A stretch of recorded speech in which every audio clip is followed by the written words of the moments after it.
my message really to any landlord who would entertain it would be don't. Portland City Council members firing back after federal records show ICE is looking for new office space in Portland. Plus, a group of Epstein survivors suing the Trump administration, saying their personal info was exposed in the latest release of files.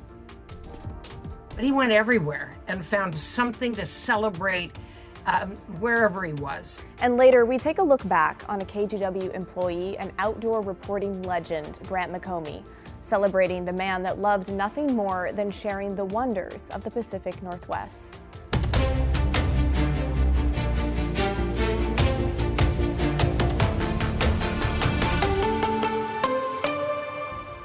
New at noon, crews are working to clear debris after a landslide has shut down Cornell Road.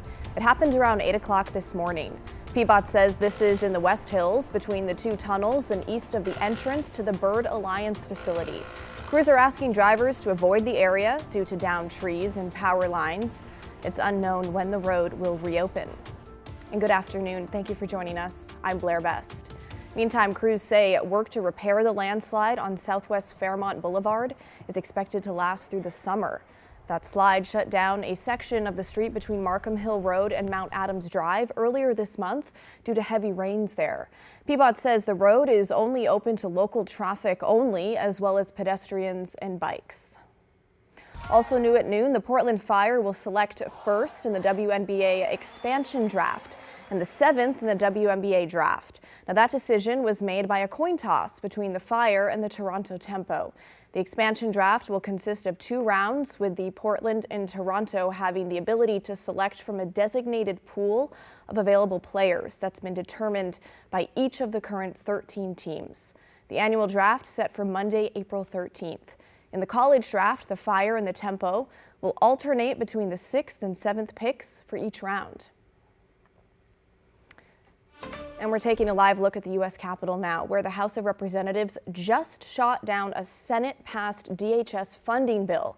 Okay, this comes after the Senate agreed unanimously to fund the Department of Homeland Security, but without funding for immigration enforcement and deportation operations. Well, now Speaker of the House Mike Johnson says instead, House Republicans will seek to pass a bill that would fund the entire department at current levels until May 22nd. We want to solve these problems as quickly as possible, but we also understand this dangerous gambit about not funding the border, the security of the border. The rejection of the Senate's bill risks delaying a resolution to the funding impasse now in its 42nd day that has created long lines at many of the nation's airports. Now, this comes as members are set to leave Washington today on a 2-week recess. Okay, taking a look at other national headlines this afternoon. Savannah Guthrie is returning to the Today Show next month. The anchor hasn't hosted the show since her mother was reported missing in Arizona back on February 1st. The 84-year-old is presumed kidnapped. She told co-host Hoda Kotb in an interview that she misses her Today family and she wants to return. Guthrie is scheduled to be back on the air April 6th. A group of Epstein survivors are suing the Trump administration and Google, alleging their personal information was exposed in released case files. They say the Justice Department rushed the disclosure, outing about 100 victims. Although the data was later removed, it's still appearing in search results and AI content. Plaintiffs report harassment, threats, and renewed trauma. The Justice Department and Google have not responded. And President Trump has again extended a deadline for Iran to open the Strait of Hormuz or face airstrikes on its power plants. His second deadline, set for today, is now pushed to April 6th. Iranian leaders acknowledge an exchange of messages has taken place with the U.S. via mediators from Pakistan. However, they continue to deny that any negotiations are happening after rejecting a 15-point ceasefire plan. And taking a look at gas prices, a gallon of regular in Oregon will run you about $4.87. In Washington, $5.30 a gallon. Meantime, the U.S. average is hanging just below $4 at $3.98. And we're taking a live look over Seaside today, where it is turning out to be a beautiful day on the coast. Corey Johnson is live in the Weather Center with what's in store for the weekend. Hey, Corey. Hey, Blair. Yeah, good afternoon. I can't think of a better way to kick off our weekend than the weather we're having right now. This is our Rose City sky camera. You can see that big, beautiful sun out there, 55 degrees and only a little bit of cloud cover for us. Our temperatures right now sitting in the mid 50s, low 60s across many stretches. 57 right now, as we saw in Portland, 59 over in Beaverton, 58 in Scappoose, and the same for Hillsborough.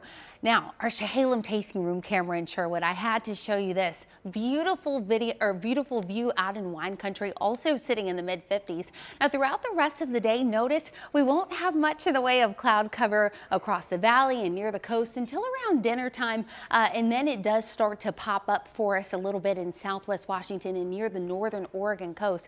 But temperature-wise, we're still set to build a little bit higher into the mid 60s, 65, going to be our high as we get to the later part of the day, bumping down into the mid 50s. And then overnight, not going to be as chilly as we've seen over the past few nights, but we can enjoy our Saturday. It'll be similar to today. We will have some showers that return at some point on our Sunday. I'll break down the timing of that coming up. Okay, looking forward to it, Corey.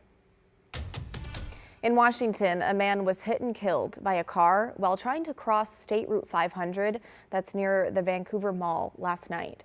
Washington State Patrol says the driver, a 32-year-old woman, was heading west when she hit the 36-year-old man. He was pronounced dead at the scene. No drugs or alcohol were involved. The driver was not hurt.